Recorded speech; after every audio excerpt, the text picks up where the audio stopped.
ఆరోగ్యం, ఆత్మవిశ్వాసం అనూస్తో సాధ్యం. ట్రాన్స్ఫర్మేషన్ సర్వీసెస్ పైన ఫ్లాట్ 50% డిస్కౌంట్. అనూస్ సిన్స్ 1982.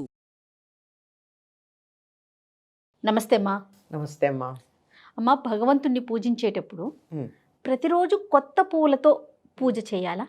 ఇప్పుడు నిన్నటి పూలు పెడతాం మనం, అవి ప్రతిరోజు మార్చేసి నెక్స్ట్ డే మార్చాలమ్మా, మార్చేసే చేసుకోవాలి. తర్వాత ఈ పూల విషయంలో ప్రత్యేకించి ఇలాంటి పూలతోనే పూజ చేయాలి, అలాంటి నియమం ఏమన్నా ఉందమ్మా? ఉన్నాయమ్మా. ఎలాంటి పూలు? ఎలాంటివంటే వాసన అయినా ఉండాలి. వాసన లేని పూలు పనికిరావు. పాలు కారే పూలు పనికిరావు. కొన్ని ముళ్ళల్లాగా ఉంటాయి, కొంచెం ఘాటైన దుర్వాసన వచ్చే ఉంటాయి, అటువంటివి పనికిరావు.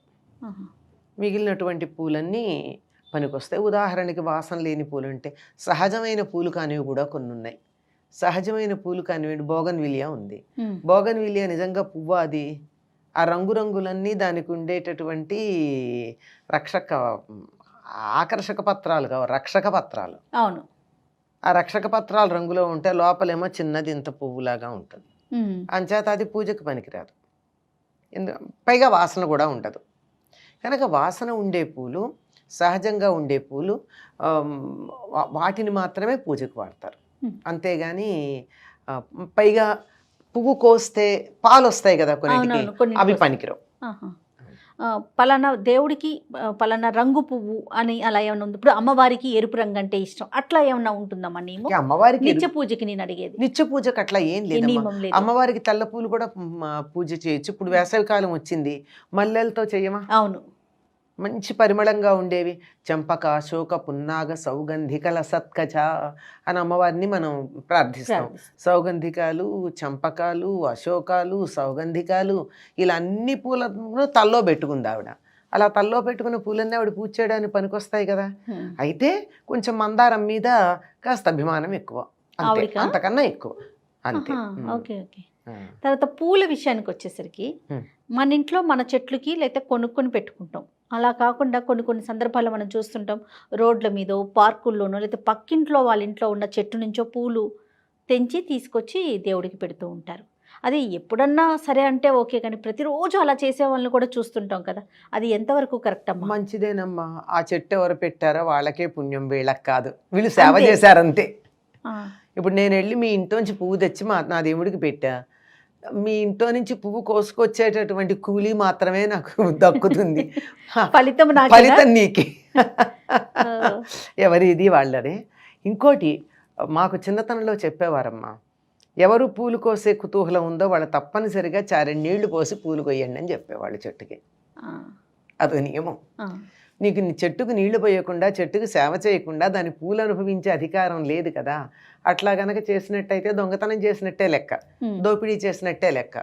అందులోనూ ముఖ్యంగా పార్కుల్లోనూ రోడ్ల పక్కన ఉండేవి చెట్లు పెట్టి పాపం వాళ్ళు మాలీలు చాలా కష్టపడి పెంచితే ఆ పూలు తెచ్చుకుంటారు చూడండి. వాళ్ళు ఎంత ప్రజాద్రోహం చేస్తున్నారు. అలా పార్క్లో ఉన్నదనుకోండి, 10 మంది చూసి ఆనందిస్తారు, పరిసరాలన్నీ వాసన వస్తాయి. కానీ వీళ్ళు ఇంటికి తెచ్చుకుంటే ఇంతమందికి వాసన రాకుండా, వాళ్ళ కంటికి ఇంపు లేకుండా చేశారంటే తప్పు చేసినట్టా కాదా? అంటే కింద పడిపోయేదాన్ని మేము తీసుకొచ్చి దేవుడికి పెట్టాం కదా. కింద పడిపోయాక తెచ్చారా మీరు అని ఒక కాదు, కింద పడిపోయాక తెచ్చారా? కాదు కదా. ఇవాళ పొద్దున తెచ్చి మీరు దేవుడికి పెడతాం. మార్నింగ్ వాక్ వెళ్ళేటప్పుడు జేబులో ఒక సంచి పెట్టుకెడతారమ్మా, నేను చూస్తాను, ప్లాస్టిక్ సంచి. వచ్చేప్పుడు కోసుకొస్తూ ఉంటారు. అది విచ్చకుండా తెచ్చుకుంటున్నారు. అది ఎప్పుడు పడిపోతుంది? రేపు పొద్దున కదా పడిపోయేది. అప్పటి వరకు చెట్టుకుంటుంది కదా. అది దోషమేనమ్మా. అయితే మీరన్నట్టు ఎప్పుడన్నా అలా అడగచ్చు. ఈ కాలంలో అయితే మనకి అన్ని ప్రాంతాల్లో నుంచి అన్ని రోజుల్లోనూ పూలు డబ్బు పెడితే అంగట్లో దొరుకుతున్నాయి, లేదా తెచ్చి చద్దిపెట్టెల్లో దాచుకుంటున్నాం, అంటే ఫ్రిడ్జ్ చద్దిపెట్టెలో దాస్తున్నాం. కానీ పూర్వకాలం ఇవి లేవు.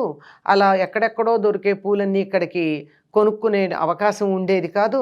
పూజ చెయ్యాలి అంటే ఎప్పుడన్నా పక్కింటి వాళ్ళని, ఇవాళ మా ఇంట్లో కొంచెం పూజ ఉందండి, పూలు కోసుకుంటామని అడిగి తెచ్చుకోవచ్చు. ఎప్పుడో ఒకసారి అడిగి వాళ్ళు అనుమతిస్తే. అంతేగాని వాళ్ళు చూడకుండా గభాలన గోడ మించి పూలు తెచ్చేసుకుని కోసేసుకుని చేయడం అన్నది వాళ్ళకే ఫలితం. ఎంతైనా ఎవరు చేసినా వాళ్ళకే ఫలితం. అంతే, భగవంతుడు మీకు కూలి దొరికింది అంతే. కూలి పని చేశారు. కూలి తీసుకోకుండా కూలి పని చేశారు, అంతే. అంతే. అంతకన్నా ఇంకోటి లేదు. అందంగా ఉంటుంది, బాగానే ఉంది, నీ కంటికి ఇంపే. కానీ నీ ఈ కంటికి ఇంపు కలిగించినటువంటి పుణ్యం మాత్రం ఆ చెట్టు పెంచిన వాళ్ళది, మీది కాదు. ఖచ్చితం. ఇంకా పూలు నీళ్లు పొయ్యందే పూలు కోసే అధికారం లేదండి. కనీసం ఈ జేబులో ప్లాస్టిక్ సంచి పెట్టుకుని వెళ్ళకుండా ఒక వాటర్ బాటిల్ పట్టుకెళ్ళి ఆ చెట్టుకి కాసిన నీళ్లు పోసి ఒక్క పువ్వు, మళ్ళీ అన్నీ కాకుండా ఒక్క పువ్వు కోసి తెచ్చుకుంటే కొంతలో కొంత నయం. అంతేగాని నీళ్లు పొయ్యము, సేవ చెయ్యము, దోచుకుంటామా? అనేక రకాల దోపిడీల్లో ఇది కూడా ఒక రకమైన దోపిడీ. వాళ్ళు తిడుతూ ఉంటారు కదా అసలు వాళ్ళు, దాని ఫలితం మన మీద ఉంటుందిగా. తప్పనిసరిగా ఉంటుందమ్మా, ఎందుకు ఉండదు? ఉసురు అంటారే, మనం ఆ ఉసురు తగులుతుంది, తప్పే అలా తీసుకురావడం. ఇప్పుడన్నా ఒక్కసారి ఇటువంటి పువ్వు నా దేవుడికి పెడితే బాగుండు, నా ఇంట్లో పెరగలేదు అని ఆ మాలిని అడిగి రేపు ఈ చెట్టు పువ్వు కోసుకెడతాను అని అన్నామనుకోండి, సంతోషంగా ఒప్పుకుంటాడు. దానివల్ల పెద్ద తప్పేం లేదు. పెద్ద మీకు పుణ్యం వస్తుంది, దేవుడు పూజ చేసిన అద్భుతమైన ఫలితం ఉంటుందని చెప్పలేకపోయినా కనీసం పాపం రాదు. పాపం రాదు. కానీ చెప్పా పెట్టకుండా కోసుకొచ్చేస్తే చాలామంది ఇళ్లల్లో ప్రహరీ గోడల బయటికి చెట్టు ఉంది అంటే చాలు కోసేసుకుని వెళ్ళిపోతారు. ఇట్నుంచి వెడుతూ వస్తూ ఓ గేదో మేకో కొమ్మ విరుచుకు తింటాం ఎటువంటిదో, ఈ పూలు కోసుకున్న వాళ్ళది కూడా అట్లాంటిదేనమ్మా, అంతకన్నా ఇంకోటి కాదు.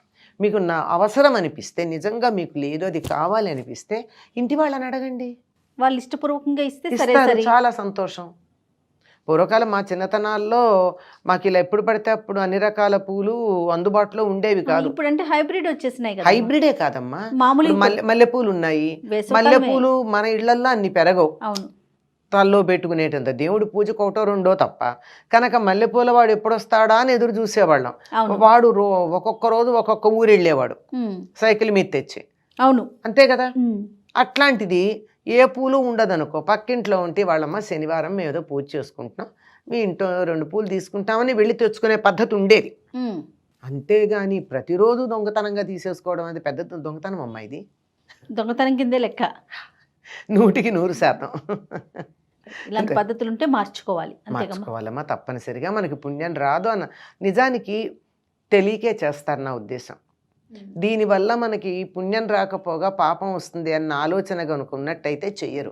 ఏమనుకుంటారంటే నా దేవుడికి పెట్టుకున్నాను కదా, దేవుడికే కదా పెట్టాను అదే అనుకుంటున్నారు. కానీ ఆ దేవుడికే పెట్టుకునేది నేను కాక ఇంటి యజమాని పెట్టుకుంటాడు కదా, అతనికి అవకాశం లేకుండా చేశాం కదా, ఈ ఆలోచన ఉండదు.